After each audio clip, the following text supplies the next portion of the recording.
Buenas tardes, estamos una vez más con ustedes trayéndole una nueva entrega de Visión RD. Jacqueline Hidalgo les acompaña como siempre y hoy tenemos interesantes informaciones respecto al tema del coronavirus, las medidas que anunció el presidente Danilo Medina en la noche de ayer y en fin, todas las alertas que se han encendido en el tema de salud respecto a esta pandemia que nos está afectando no solamente en la República Dominicana, sino también a nivel mundial. Y para ello hoy trajimos un experto en salud que maneja diversas áreas de la salud, el doctor Nelson Rodríguez, que también fue director del Servicio Nacional de Salud. ¿Y quién mejor que él para traernos orientaciones en ese sentido? Bienvenido, doctor. Muchas gracias por la invitación. Siempre es un placer. Entonces, vamos a iniciar hablando del tema que nos compete, el COVID-2019. ¿Qué es el coronavirus? Muy bien, yo creo que la población de una u otra forma conoce ampliamente sobre el coronavirus, en el sentido de que tenemos ya prácticamente 2 meses donde el principal tema de comentario, de discusión, es el coronavirus, que posteriormente se bautizó con el nombre de COVID-19. Pues desde hace tiempo se conocen los coronavirus, que son virus, como su nombre lo dice, son una serie de entidades nosológicas, es decir, llamémoslo llanamente microbios, que tienen una característica, que son microscópicos, que no se ven a simple vista, que incluso no se consideran seres vivos, sino que son entidades constituidas por un componente genético, un genoma, y que tienen una capa protectora lipoproteica, que le da cierta característica desde el punto de vista de su clasificación. Entonces, los virus no pueden vivir de manera independiente, sino que es un parásito intracelular obligado. Es decir, el virus, si permanece en una superficie cual que fuera, en un tiempo que varía de acuerdo al virus que se trate, pues tiende a morir.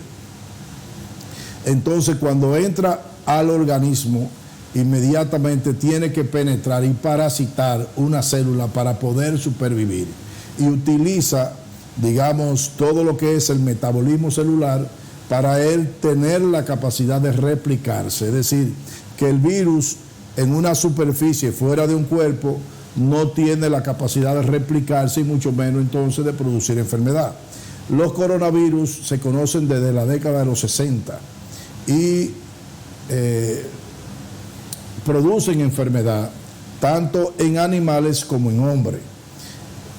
Lo que ha ocurrido con el tema de coronavirus y toda la atención a escala planetaria es que hace tiempo se está esperando una gran epidemia, y esa epidemia siempre se fijaba la atención más en el virus H5N1 y posteriormente entonces a una serie de coronavirus que han estado produciendo mutación, es decir, cambio. Y por eso se habla hoy en día de lo que es el síndrome respiratorio agudo severo, el SARS, o el MERS, que es el síndrome respiratorio del Medio Oriente. Ambas enfermedades son producidas por coronavirus. Entonces, ¿qué ocurre? Que estos coronavirus con estas enfermedades no se expandieron tanto, por ejemplo, como la epidemia de influenza H1N1 que ocurrió en el 2009, porque su transmisión de persona a persona no es tan fácil. Sin embargo, este coronavirus tiene esa particularidad de que es un virus corona que produjo una mutación, es decir, un cambio en su componente genético que le ha conferido, digamos, la propiedad, la cualidad de que se puede transmitir de persona a persona y como consecuencia la posibilidad de expandirse como ha ocurrido es sumamente importante.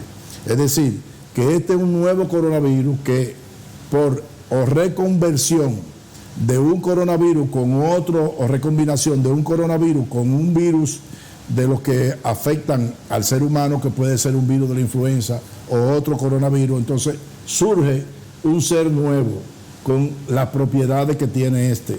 Y pues así surge este coronavirus que aparece en una ciudad central de China, ya famosa, Wuhan, que es la capital de Hubei, que es una ciudad que tiene prácticamente la misma población de República Dominicana. Y el surgimiento de él da cabida a muchas especulaciones. Se habla de que producto del tema de geopolítica entre Estados Unidos y China, que fue un virus que se produjo en laboratorio en China. Los chinos hoy en día incluso están acusando que Estados Unidos fue que se lo introdujo allá. Pero la verdad es, lo que más cerca está de los estudios científicos es que realmente eso fue una mutación natural y que se tiene como centro de aparición un mercado de productos marítimos allá en Hubei, y ahí se encuentra, digamos, el primer caso, el caso índice, que es de donde parte la epidemia. De modo que ese es el coronavirus que produce una enfermedad que se llama COVID-19 y que produce un síndrome gripal muy parecido desde el punto de vista de sintomatología a la gripe común. Estamos hablando de que produce fiebre, malestar general, tos. Esta tos tiene una característica, que es una tos seca. Es decir, no es la tos característica de los cuadros gripales o de influenza, que inicialmente comienzan con una tos seca, pero que posteriormente se produce una hipersecreción de secreciones, valga la redundancia, en el árbol respiratorio, y entonces la persona expectora, produce flemas, secreciones. En este caso no se da así, sino que se produce una tos seca.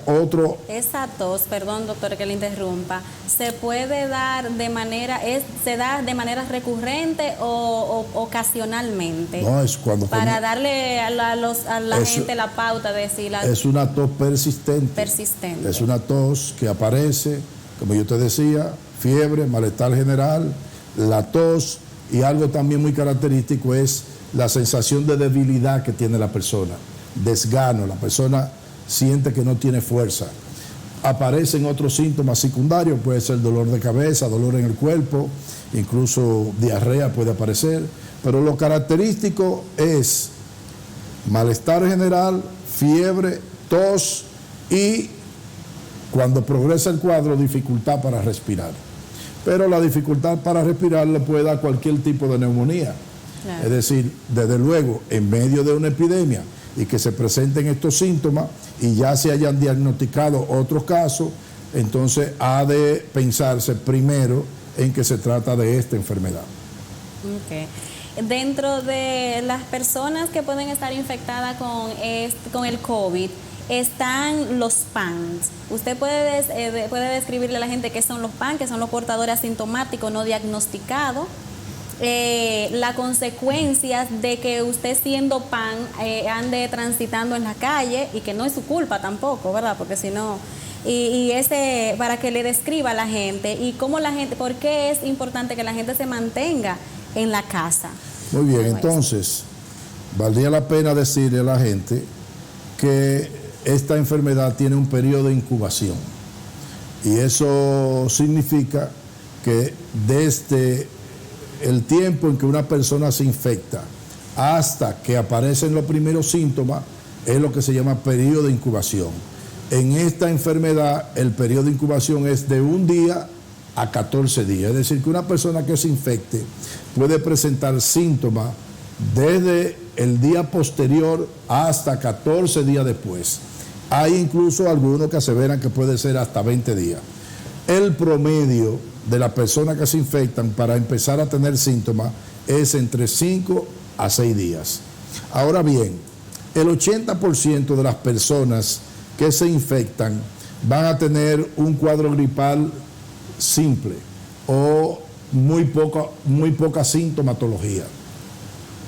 Es decir, que incluso puede haber gente que se hayan infectado y que transcurra la enfermedad sin que ellos se den cuenta que tienen la enfermedad.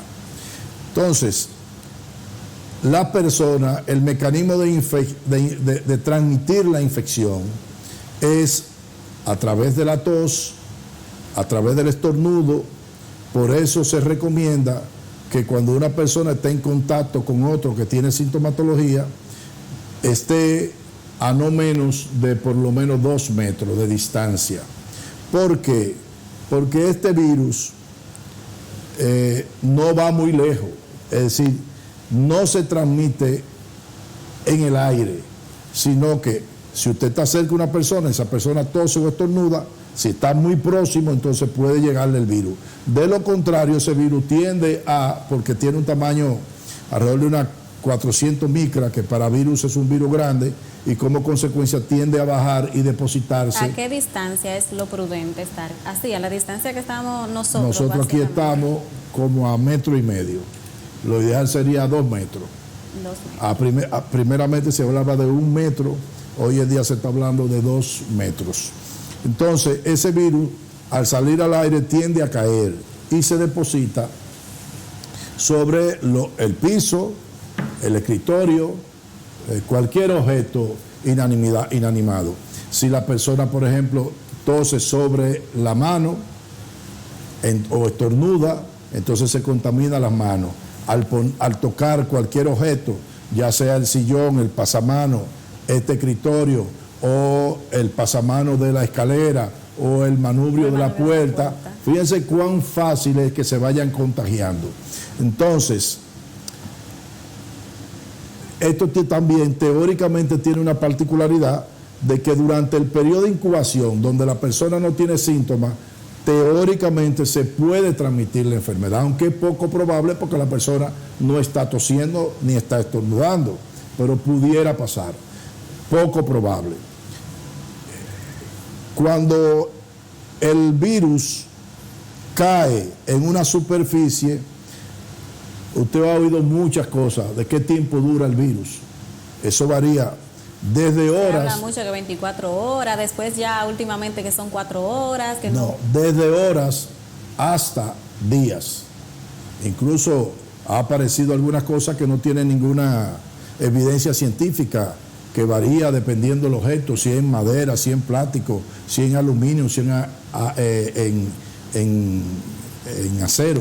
Es decir, lo importante es que se sepa que eso puede ser de horas hasta días.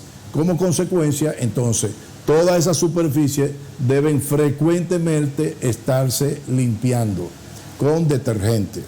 Entonces, la posibilidad de contagio, cuando hay ya, digamos, transmisión local, fíjense que hasta hace unos días, en República Dominicana solamente habíamos tenido casos diagnosticados de personas que habían venido o habían estado en contacto con gente que vino de los países que están padeciendo la epidemia. Hoy en día ya no, es decir, ya se han diagnosticado casos de personas que no han salido a ningún lado y que no tienen historia de estar en contacto con una persona que vino. De modo que ya aquí hay una transmisión local de casos, lo que llaman autóctonos. Los casos anteriores son casos importados, es decir, de extranjeros que han llegado aquí o dominicanos que vienen de esos países, ya sea de Italia, de China, donde fuere, que han traído la enfermedad. Físico, entonces ya comienza aquí, y ese es el peligro, la transmisión entre personas que no han salido del país. De modo que pudiéramos decir que nosotros estamos en la segunda etapa de la epidemia. Inicialmente la etapa es un momento para, la primera etapa, para prevenir la llegada del virus dentro de lo posible y para detectarlo lo antes posible. Por eso los controles estrictos en los aeropuertos, es decir, en las vías, ya sea aeropuerto, puerto o paso transfronterizo, porque por ahí entra la gente. Entonces, pero este virus es de muy difícil detección, porque cualquier persona puede entrar por ahí, estar en periodo de incubación y no tener ningún tipo de síntoma. De modo que entra y luego comienza a contagiar a otras personas. Que entonces, esos son los PAN. Exactamente. Los famosos PAN. Gente que no tienen sintomatología y que pudieran no tenerla. Entonces, por eso la importancia de entrar en una segunda etapa en República Dominicana, que es la etapa de contención. Esto significa de tratar de identificar las personas que están contagiadas para aislarlo y levantar lo que se llama el mapa de contacto, es decir, con cuáles personas se han puesto en contacto para ponerlo también en cuarentena y evitar que se expanda. Desde luego... El mapa de contención. Sí. Vamos a hablar de eso y de si hay un protocolo para eso. Ellos comenzaron, ¿qué protocolo se va a implementar? Ellos comenzaron a trabajar. ¿Qué es lo que significa esto? Que cuando se identifica una persona con la enfermedad, es decir, que se ha comprobado por la prueba, el test que se hace, entonces hay que hacer un levantamiento de todas las personas con la cual esa persona se ha puesto en contacto. Es decir, cuando llega, familiares, amigos, vecinos, en fin, todo el que estuvo en contacto con esa persona es una persona de inicio sospechosa de poder tener la enfermedad. Y una vez se contactan a esa persona, entonces esas personas se ponen en cuarentena. Eso implica aislarlo, dejarlo en su casa y entonces esperar mínimo 14 días, que es el periodo normal de incubación, y si en ese tiempo no desarrolla ninguna sintomatología, se da por descontado que esa persona no está infectada. Entonces, al inicio eso se estaba haciendo, pero recuerden que eso, digamos, hubo un hecho que demostró la debilidad o fragilidad de ese proceso, que fue la señora de Nagua, que llegó, que se identificó, que se comprobó que tenía la enfermedad, aunque tenía pocos síntomas, y esa persona se permitió que fuera a su casa. Entonces, en su casa, ella salió de su casa y fue al colmado, pero no solamente, que antes de llegar a su casa ella había estado en el Alcarrizo. Un informe que presentó Alicia Ortega demostró que ella primero estuvo donde unos familiares en los Alcarrizos y ahí compartió, tomó trago con un grupo de amigos. Posteriormente oí al ministro hablar de que por la indisciplina, le llama, creo que ahí fue no de indisciplina de ella, sino un error del Ministerio de Salud Pública, que inmediatamente no llevó a esa mujer al sitio donde están aislando a las personas que están positivas, que era en ese momento el Hospital Militar Ramón de Lara. Entonces, eso fue una pifia que cometió el Ministerio de Salud. Posteriormente a eso, digamos, han llegado una cantidad de personas, incluso el tamizaje que se estaba haciendo en los aeropuertos también era muy débil. Yo personalmente llegué a encontrar personas que vinieron de fuera y que me decían que ellos pasaban por ahí, nadie le preguntó nada. Entonces no había una aplicación rigurosa de ese protocolo de revisión de todo el que viene. Porque muchas veces una persona puede venir de Nueva York, pero resulta que a lo mejor de donde viene de Europa e hizo una escala en Nueva York y posteriormente aquí. De modo que tiene que tener digamos, la procedencia, el origen de dónde parte esa persona, cuál fue el itinerario del vuelo, porque muchas personas aquí viajan por Nueva York o viajan por otro sitio, no vienen directamente necesariamente de Europa. Es decir, que son de las debilidades que hemos tenido. Posteriormente había un grupo de médicos que estaban celebrando el aniversario de graduación y andaban en un crucero. De eso se han detectado varios médicos que han estado contaminados. En fin, yo no tengo la menor duda de que ya el virus está transmitiéndose en las comunidades aquí. Y como consecuencia de eso, pues, se han tomado una serie de medidas que en sentido general están muy bien, pero pienso que todavía están un poco cortas y algunas hay que explicarla mejor. Porque ¿qué es lo que ocurre? ¿Y por qué algunos países han tenido éxito y otros no? ¿Por qué, doctor? Por ejemplo, en China, en el sitio de origen de la epidemia, ahí en Wuhan, al poco tiempo se cerró esa ciudad. Y eso evitó que se expandieran a otras ciudades. Si uno ve la tasa de letalidad que existe en Wuhan respecto de otros sitios de China, usted va a encontrar que la mortalidad ahí está alrededor del 3.6 a 4%. Sin embargo, en todo el otro territorio es de apenas 0.7%.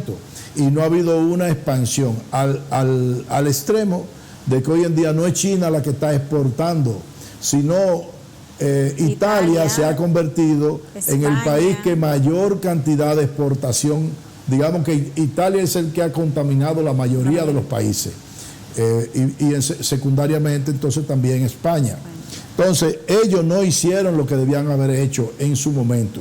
Sin embargo, sitios como Hong Kong, como Tailandia, como Singapur, en fin, han tenido la previsión de hacer con tiempo una contención, limitando, haciendo lo que hoy se llama distanciamiento social. También. Es decir, es el aislamiento. Porque ¿qué es lo que busca esto? Fíjate, el tema de lo que hoy nos compete a nosotros, que como quiera que sea, no tenemos tantísimos casos, tenemos casos, y más de lo que se dice, porque como hay una buena parte de personas que cursan con la enfermedad sintomática, tú no sabes cuántos... Salud Pública no está siendo honesto con la realmente hay. Bueno, no puedes saberlo porque incluso tenían las pruebas restringidas y centralizadas, es decir, que solamente Salud Pública estaba haciendo pruebas. ¿Y a quién le estaban haciendo pruebas? Le estaban haciendo pruebas a la persona que inicialmente ellos pusieron como un caso sospechoso, que era la persona que desarrolla síntomas y que procedía de los países donde existía la enfermedad. Entonces a eso le hacía, es decir, que a otras personas que pudieran tener síntomas similares por el hecho de no haber regresado de uno de esos países, no le hacían la prueba.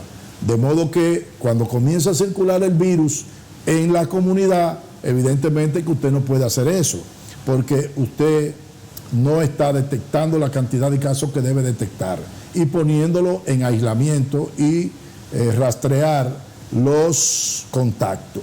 Entonces, ¿qué resulta? Usted verá cómo van a aparecer muchos casos ahora porque ya la prueba se descentralizó. Es decir, por lo menos hay un laboratorio privado que tiene la disponibilidad de pruebas. Entonces el sector privado va a hacer pruebas. Entonces veremos cuántos casos van a salir. Entonces, nosotros estamos en una segunda etapa, que es la etapa de mitigación de la epidemia. ¿Qué es lo que se busca con el tema de el aislamiento o el distanciamiento social, como le han llamado? Que no más que un aislamiento, una cuarentena.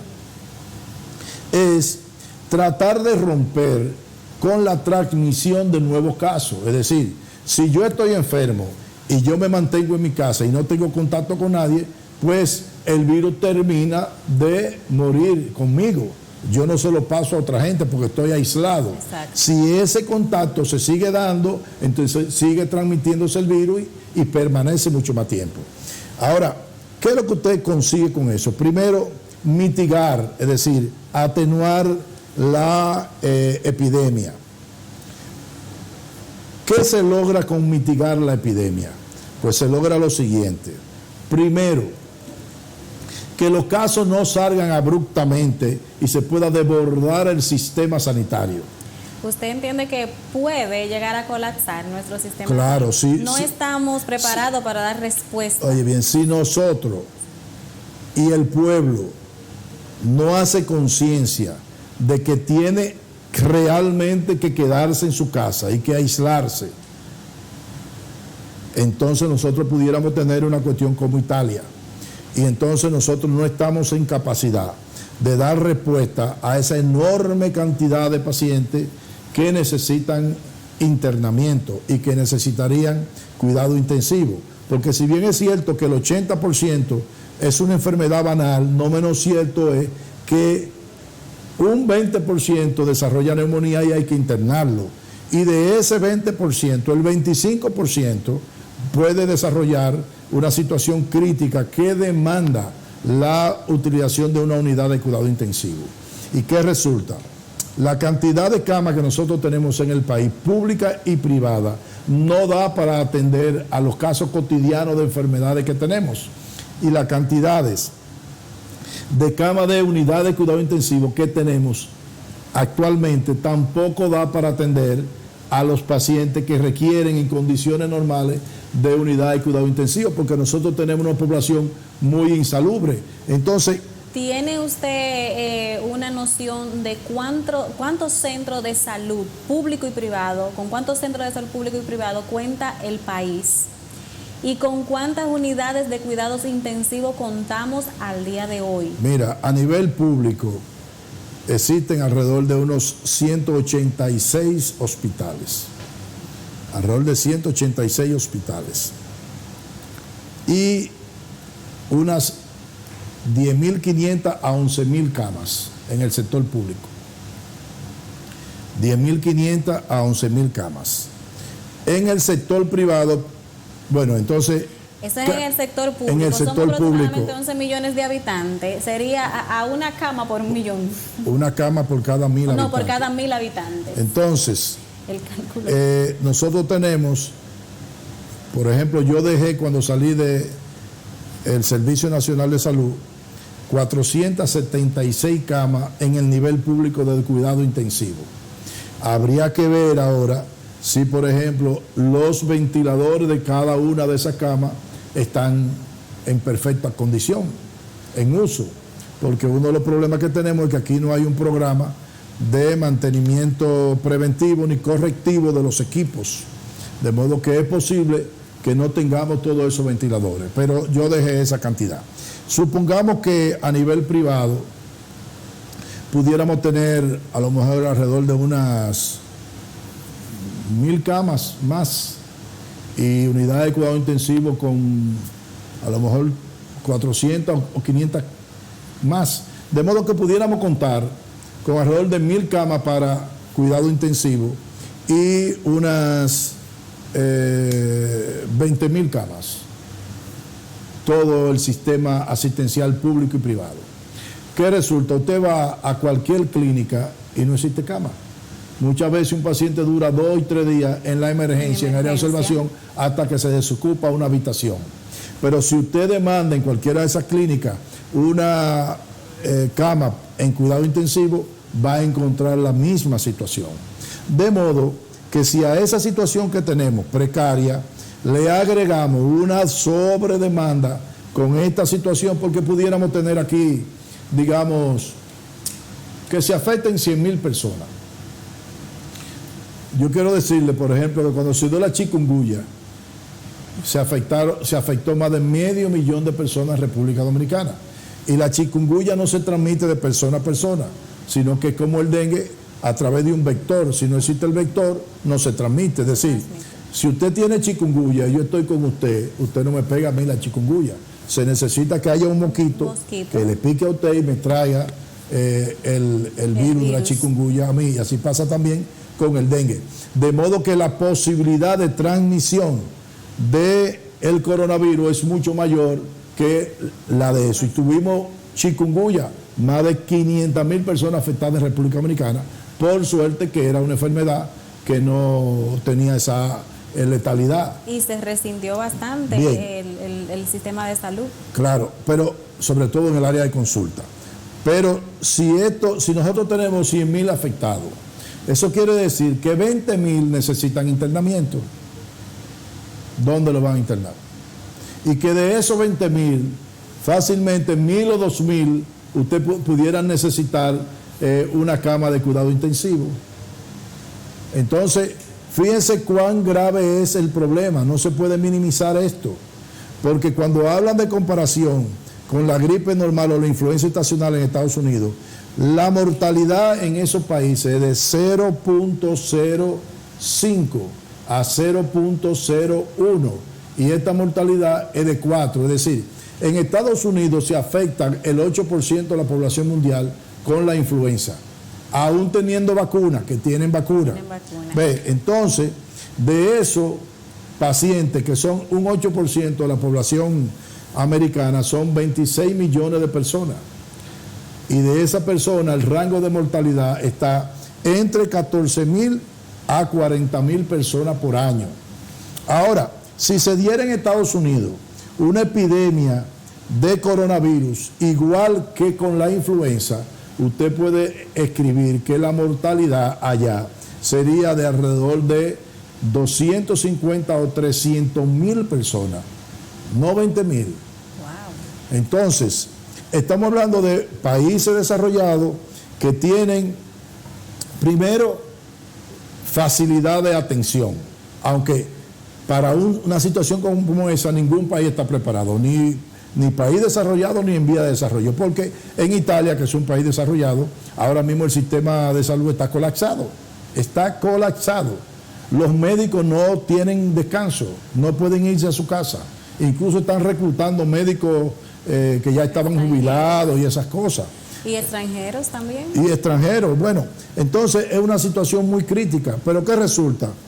Aparte de la ausencia de esas camas, pero tenemos nosotros el personal competente en la República Dominicana para que a nivel nacional, sobre todo provincial, pudieran atenderse en unidades de cuidado intensivo estas personas. Es decir, ¿cuántos profesionales realmente tenemos nosotros en República Dominicana que tienen competencia para manejar pacientes en estado crítico, que pueden manejar un ventilador, que pueden interpretar adecuadamente la gasometría que hay que hacerle a estos pacientes? Además de eso, en China hay miles de personas afectadas del recurso humano en salud. En Italia han muerto muchos médicos. De modo que uno de las personas expuestos a contagio son los médicos, las enfermeras, incluso el personal de limpieza que está en esos sitios. Porque no encuentran los mecanismos necesarios para protegerse. Tenemos nosotros en República Dominicana el equipo de protección personal, así como usted lo ve, es decir, con los lentes especiales, con los gorros, con la bata, con los zapatos. Es decir, ¿tenemos nosotros eso aquí? No lo tenemos. Entonces, por eso es que uno no puede estar minimizando esto, porque al minimizarlo, primero, se descuida el sector salud para prepararse. Y por otro lado, la población también minimiza y dice, eso no es nada. Según lo que yo oigo, eso es igual que una gripe cualquiera. Y entonces no se va a cuidar. Entonces, lo que está haciendo el Estado Dominicano, con, por ejemplo, el discurso y las medidas que se tomaron, son medidas muy pertinentes, pero yo entiendo que todavía le falta algo más. Y que buscan, como yo le decía, primero, mitigar la epidemia en esta etapa, es decir, disminuirla, aplanarla. ¿Para qué? Para dar tiempo, primero, a que el servicio se prepare y no colapse. No es lo mismo que le entre al servicio una demanda de 5,000 personas a que le entren 10, 15, 20 por un tiempo. Entonces, es una cantidad manejable. Si se alma abruptamente una epidemia, van a colapsar. De modo que si se hace la contención a través del distanciamiento social o el aislamiento voluntario de la gente, se logra disminuir la transmisión de la infección. Primero, también se gana tiempo en que pueda aparecer una vacuna posteriormente, no se contagie la mayoría de la gente y entonces se pueda beneficiar de la aplicación de esa vacuna. Fíjese toda la cosa, simple y llanamente con las medidas de evitar el aglomeramiento de gente y que se transmita fácilmente de persona a persona. Quedamos en que vamos a hacerle un pequeño análisis a las medidas que tomó el presidente Danilo Medina Sánchez en la noche de ayer sobre el coronavirus, el COVID. Entonces, él habló de habilitar más centros de aislamiento. Habló también de que los laboratorios privados van a comenzar a hacer la prueba del COVID. Las áreas de aislamiento en clínica, usted que es parte del sector médico privado, puede decirnos en la provincia de Espaillat cuáles son los centros o los laboratorios que están habilitados ya para practicar la prueba del COVID y cuáles clínicas están preparando las áreas de aislamiento. Bueno, muy bien, mira, con respecto a las pruebas, solamente hay un laboratorio actualmente a nivel privado que puede hacer pruebas, que es el laboratorio de referencia. Aquí hay varios laboratorios y yo entiendo que de una u otra manera hay muchas pruebas especializadas que las refieren a, ya sea a Madita, ya sea al laboratorio de referencia, en fin, de modo que posiblemente estos laboratorios de aquí de la provincia o del municipio de Moca hagan algún tipo de acuerdo con el laboratorio de referencia para yo tomar muestra y mandarla para que la procesen allá. Es decir, que solamente ese laboratorio tiene el permiso o la licencia para manejar pruebas. Las clínicas privadas no tienen, digamos, una área específica de aislamiento. Entonces, esas clínicas deben tomar algunas habitaciones para, digamos, habilitarla como área de internamiento. Sin embargo, yo pienso, porque en una clínica tienen muy pocas habitaciones y la más de las veces están llenas esas habitaciones. Yo pienso que aquí hablamos de Moca.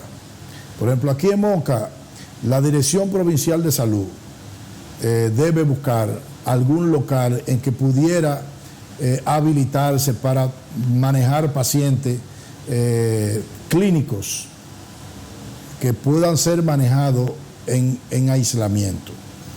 Yo diría, no sé cuál es la condición, por ejemplo, recuerdo que el Hotel Leniza, no sé si esa estructura está funcionando o no. No, ya me parece que no. Pudiera ser que eso esté ahí, que pudiera, digamos, como decimos en buen dominicano, pegarle la manguera a los bomberos, desinfectarla, higienizarla y utilizarla como un centro para el manejo de pacientes en condiciones de aislamiento. Quizá otra. ¿Qué se necesita? ¿Qué es lo básico que se necesita para habilitar una área de aislamiento? Bueno, lo que pasa es que no deja de ser un riesgo en los hospitales comunes y clínicas comunes tener una área de aislamiento y la fragilidad en el cumplimiento de protocolos puede hacer muy débil eso y que terminen contagiándose muchas personas. Es preferible tener una infraestructura exclusiva para eso. Y entonces, bueno, ahí habría que darle, primero, definir bien el protocolo. En segundo lugar, la capacitación de todo el personal de salud, médicos y enfermeras. Pienso que tendrían que contratarse médicos adicionales para atender a esos pacientes, adecuar y crear mecanismos de circulación de los pacientes, tener los equipos de protección personal para atender pacientes en esas condiciones, el manejo de los desechos biológicos contaminados. Es decir, es una tareita, no es una cuestión de que nos metimos aquí esto es el aislamiento, es decir, que hay que crear las condiciones. O sea que se necesita un protocolo, se necesitan recursos para crear esos centros de aislamiento de lo que habló el gobierno, pero estamos en capacidad de hacer eso en tiempo récord porque se necesitan ya. Tiene que hacerlo, tiene que buscar los recursos. El hecho de decretar periodo de emergencia, que se lo va a aprobar el Congreso del presidente, eso implica también que puede movilizar recursos para eso. Ahora bien, esta es una situación a escala mundial. ¿Tendríamos nosotros mercado para conseguir lo que necesitamos hoy en día cuando todo el mundo anda buscando los mismos insumos? Es decir, en la propia China, por ejemplo, hay un déficit de ese material. Igual que en Italia, igual que esos países, y son países que tienen más recursos que nosotros y andan detrás de eso. Es decir, que es una situación difícil la que está República Dominicana hoy en día con respecto a eso. Para concluir, doctor, porque se nos acabó el tiempo, ¿entiende usted que hay otras medidas que deben ser adheridas a todas las medidas que anunció el presidente? ¿Que con eso sería suficiente? ¿Qué más se puede hacer o qué se debe hacer? No se han tomado en cuenta los envejecientes, no se ha hablado del sistema carcelario, en fin, quedan muchas cosas en el aire todavía, pero no sabemos si dentro de esas medidas que adoptó el presidente, entonces Salud Pública va a deslindar esa medida para tomar entonces en cuenta todos esos sectores que yo acabo de... Por ejemplo, yo entiendo que debe suspenderse el transporte público colectivo. Llámese el metro en la capital, las guaguas de la onza, esas guaguas también del sector privado. ¿Por qué? Porque son centros donde se mezclan muchas personas y son áreas de contaminación. Y como las personas van a estar en su casa, posiblemente no demanden ese tipo de servicio. De modo que yo pienso que por ahí. Lo segundo, él dijo que se le va a seguir dando el desayuno y almuerzo a los escolares en su casa. ¿Cuál es el mecanismo para implementar eso? ¿Van a ir los padres o los mayores a buscar alimentos, con lo cual implicaría aglutinarse a la gente y poder transmitirse la enfermedad? Con respecto a los envejecientes, muy bien, como usted dice, y a los internos, los presos, evidentemente que hay que diseñar todo un proceso, por lo menos de inicio suspender la visita y crear mecanismos de higienización en esos sitios. Bien, hemos llegado a la parte final. Hasta mañana, una próxima entrega de Visión RD. Jacqueline Hidalgo estuvo con ustedes. Gracias, doctor, por acompañarnos. Gracias a usted.